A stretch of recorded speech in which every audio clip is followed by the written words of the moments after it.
90% cyber నేరాలు WhatsApp వల్లనే జరుగుతున్నాయని వాళ్ళ నివేదిక. అంతేనా సార్? సి ఫైనల్గా కమ్యూనికేషనే కదా. హ్మ్. సో అది ఫేస్బుక్ కావచ్చు, వాట్సాప్ కావచ్చు, టెలిగ్రామ్ కావచ్చు. ఓకే. సో అక్కడి నుంచి వచ్చి వాట్సాప్లోకి ఫైనల్గా ట్రాన్సాక్షన్స్ అవుతాయి అన్నమాట. హ్మ్. సో నేను అదే చెప్పేది, ఈ మొబైల్ అని ఫైనల్గా మళ్ళీ బేసిక్ వస్తే ఫోన్ ద్వారా జరుగుతున్నాయి అన్నమాట. ఫోన్ ద్వారా ఆఫ్ కోర్స్. అంతేగా, ఫోన్లో వాట్సాప్ ఉంటుంది. అంటే అప్రమత్తంగా ఉండాలంటే వాట్సాపే అప్రమత్తంగా ఉండాలి ఇప్పుడు. వాట్సాప్ అనే దానికంటే Hmm. మీరు అపరిచితులతో కాంటాక్ట్ అయ్యేటప్పుడు రైట్. ఎందుకు కాంటాక్ట్ అవుతారో తెలుసుకోండి.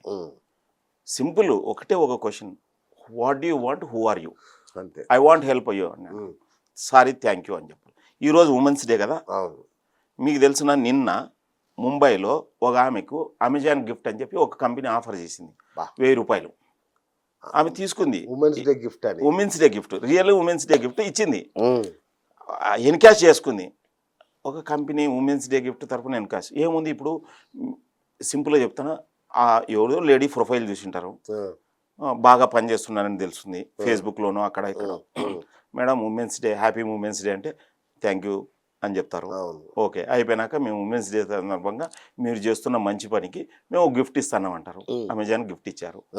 సో ఫైనల్గా ఏమైంది, కాన్ఫిడెన్స్ వచ్చింది, నిజంగానే జెన్యున్ చేస్తాను. ఆమెతో ఫేక్ స్టాక్ మార్కెటింగ్లో 51 లక్షలు పెట్టించినారు. నిన్ననే జరిగింది నేను చెప్పేది. సో నేనేమంటానంటే ఏది ఉచితం ఉండదు, తల్లిపాలతో సహా. సో జాగ్రత్తగా లేకుంటే చాలా ఇబ్బంది పడతారు. మనకు ఒక వ్యవస్థ ఉంది, ఆ వ్యవస్థలో ఇది ఉందా లేదా. ఎక్కడైనా కానీ ఒక ప్రోడక్ట్ ఉండాలి, ఒక సర్వీస్ ఉండాలి, దాన్ని డెలివరీ చేయాలి, ఒక ఆఫీస్ ఉండాలి. సో ఆ సిస్టమ్ ఉన్న దగ్గరనే మీరు 51 లక్షల్లో 50 పక్కన తీసేయండి. 1 లక్ష రూపాయలతో దేశంలో ఎక్కడున్నా వాళ్ళ ఆఫీస్కి వెళ్ళి వచ్చిండొచ్చు కదా. ఇంతసేపు సార్ 1 లక్ష రూపాయల కంటే ఎక్కువ ఖర్చు కాదు కదా.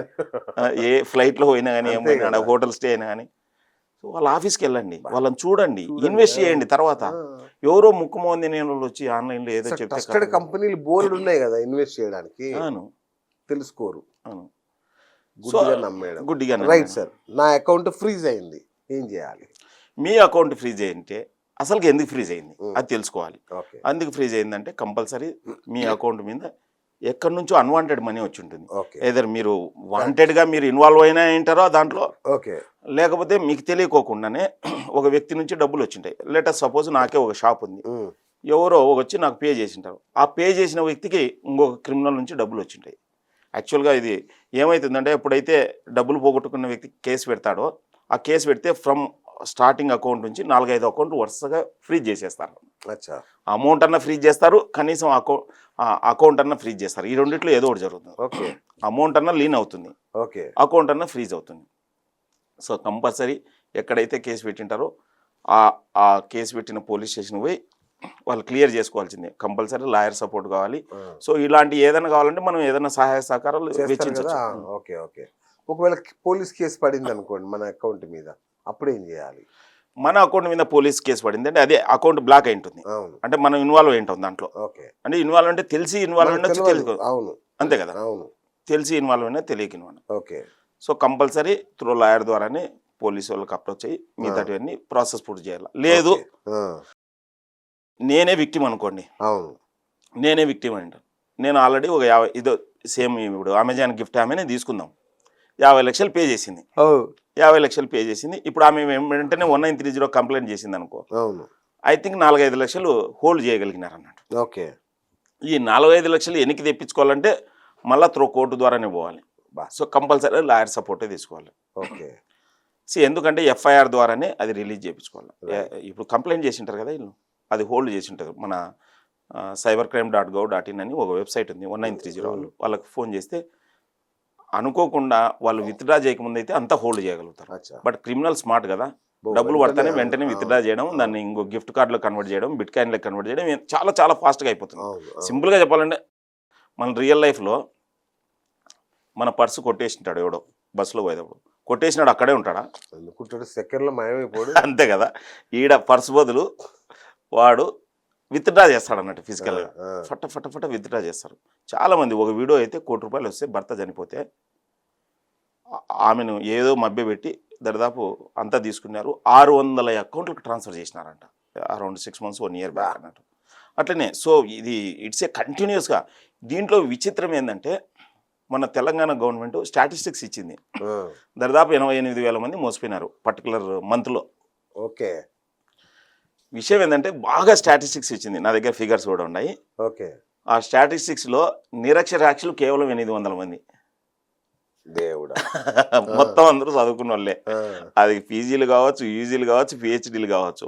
సో ఈ సైబర్ క్రైమ్లో వృత్తి, వయస్సు, హోదా ఏం సంబంధం లేదు. ఇంకొకటి అమ్మాయిలు ఎక్కువ దీని బారిన పడుతున్నాను కూడా విన్నాను సార్. అమ్మాయిలు చాలా మంది బారిన పడుతున్నారు. ఎంత బారిన పడుతున్నారంటే ఫస్ట్ వాళ్ళు ఒక గ్రూమింగ్ చేస్తారన్నట్టు క్రిమినల్స్. ఒక లేడీ పేరుతోనే వచ్చి లేడీ మాదిరి జస్ట్ మీ క్లాస్మేట్లో, రిలేటివ్, మీ ఊరో, మీ వీధో ఏదో ఒకటి గ్రూమింగ్ చేస్తారన్నట్టు. ఓకే.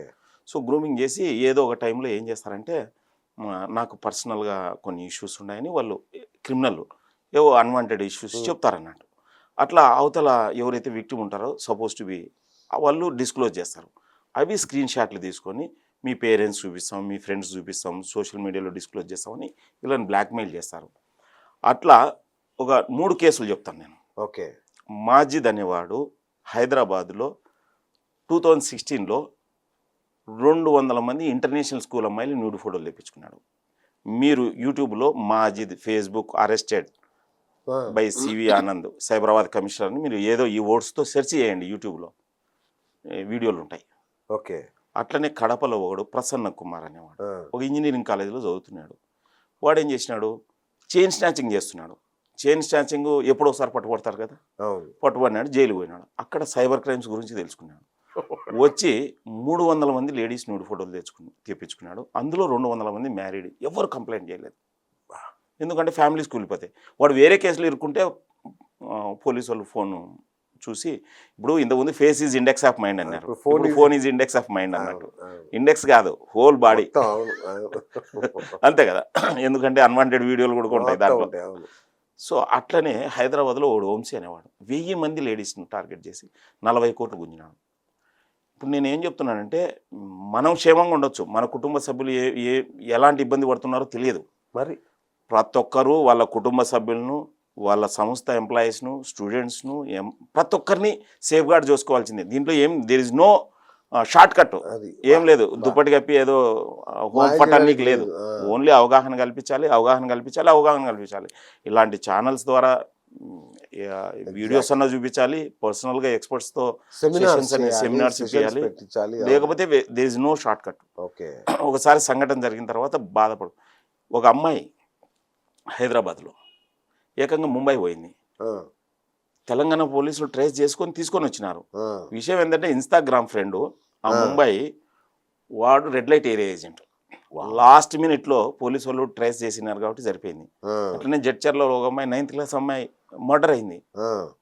సో నాకు తెలిసిన మా కొలీగ్ వాళ్ళ అమ్మాయి కూడా ఇట్లా సూసైడ్ చేసుకుంది అన్నట్టు, just because of social media. So చాలా జరుగుతున్నాయి, మీరు రెగ్యులర్గా చూస్తే తెలుస్తుంది. సో అవి కొన్ని నోయింగ్లీ జరుగుతాయి, కొన్ని అన్నోయింగ్లీ జరుగుతాయి. ముందు పోయినాక ఉప్పల్లో ఒక ఆమె ఆన్లైన్ గేమ్స్కి అడిక్ట్ అయ్యి 2 పిల్లలను చంపి తన ఆత్మహత్య చేసుకుంది. లేడీ నేను చెప్పేది. ఇంక సేమ్ అలాంటి కేసే ఒకటి కరీంనగర్లో నాకు ఒక బాధితుడు, మీరు చూశాను కదా, కాల్స్ వస్తుంటాయి అన్నట్టు. నేను రెగ్యులర్గా మాట్లాడుతుంటాను మామూలుగా. సో ఒక అతను వాళ్ళ భార్య ఆన్లైన్ గేమ్స్కి అడిక్ట్ అయింది. ఒక 10-15 లక్షలు ఎంతో అప్పు చేసింది.